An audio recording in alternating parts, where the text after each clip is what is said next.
Welcome to Listen.Think.Leap, the creative movement podcast where all you need is yourself, your imagination, and a bit of space. I'm your host and dance movement teaching artist, Miss Teresa. Today, we're going to be exploring movements with our fingers and hands. So put your screens down, turn your volume up. It's time to dance. Because it's Listen, Think, Leap. Now, before we get started, here's an important message for you and any nearby grown-ups. By dancing along at home, you understand that the activities in this podcast carry a risk of injury, and if someone gets hurt or something gets damaged while participating, you will not hold Listen, Think, Leap liable. So go ahead and double check to make sure any and all sharp corners, objects, slick spots, pets, and people are safely outside your dancing space. If you have to move something to make room to dance, make sure you ask a grown-up if it's okay first. Again, this is super important. This is a podcast, so you can dance like no one is watching, but it's important to always dance safe and smart. If you need to adjust your dancing space, pause the podcast now. Ready? Today's activity is exploring all the different ways our hands and fingers can move and initiate or start movements. For this activity, we'll use action images. Instead of telling you to just wiggle your fingers, I might say wiggle your fingers as if you're playing a piano at the speed of light.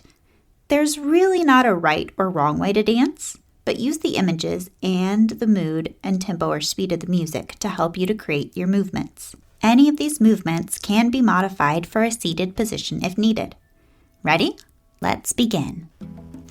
Make 2 tight fists with your hands as if you're trying to squeeze juice from an orange. Now let your fingers float open and stretch them far apart with a wide palm facing down to the floor. Reach forward as you sweep your arm, smoothing out a giant piece of paper that was crumpled and folded. Let your whole body bend to the side and tilt forward as those fingertips reach and flatten every corner of that paper. Now reach your fingers up high, allowing them to raise your arms straight up to the sky.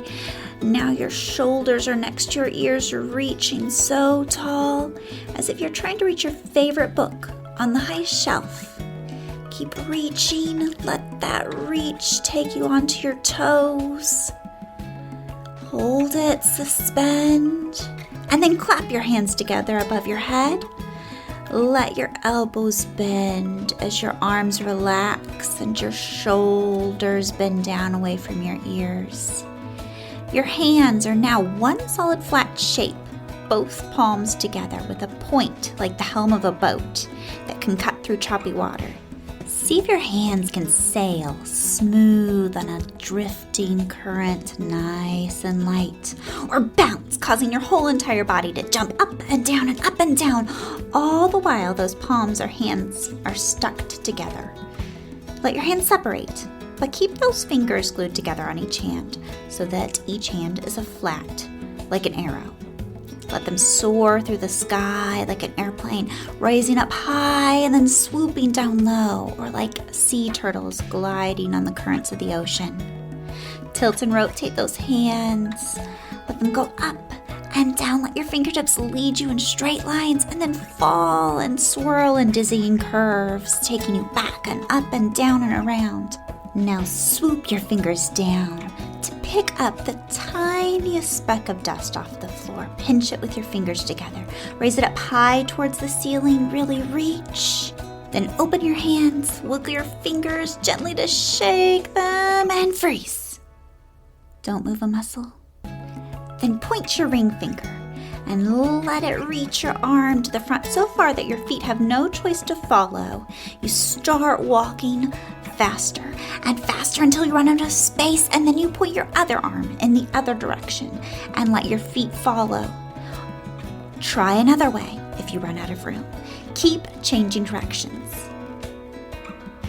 One way, then the other, moving fast and slow. Good. Now, keep this changing directions and exploring these different ways of moving your hands and fingers on your own. Try maybe squeezing a watermelon instead of an orange, or wiggle your fingers as if they're stuck in peanut butter so it slows that down. Let your hands lead you on another walk. This is your time to explore all the possibilities that your fingers and hands can do to help lead movement and create one-of-a-kind dancing all your own. Let your hands and fingers shake. Let them soar. Let them press. Lead and even clap. Dance high and low, or move them fast, or so gentle and slow. Start to slow down your movement. Think how you want to end, and find stillness now. Hold that position. Take a deep breath in and out, and relax. Wonderful job, everyone. A great job exploring movement today. How did it feel to let your hands and fingers be in charge of the movement for a change? Did you discover you had a favorite or least favorite way of moving your hands? Before we end, let's take 3 cooling breaths. Go ahead and inhale and exhale. Breathe in and breathe out. And one more time, in and out. Wonderful job. That's it for today's Listen, Think, Leap. Today's episode was produced and edited by Teresa Simpson. This episode featured music by Lance Conrad with theme song by Sander Kalmagir. For the latest Listen, Think, Leap news, check us out on Facebook and Instagram. Share your creative movement work by sending pictures and videos of your dancing to podcast@listen.think.leap.com or tagging us on social media. Thanks as always for moving with me. Till next time, remember to put your screens down, get on your feet, and keep dancing, kids.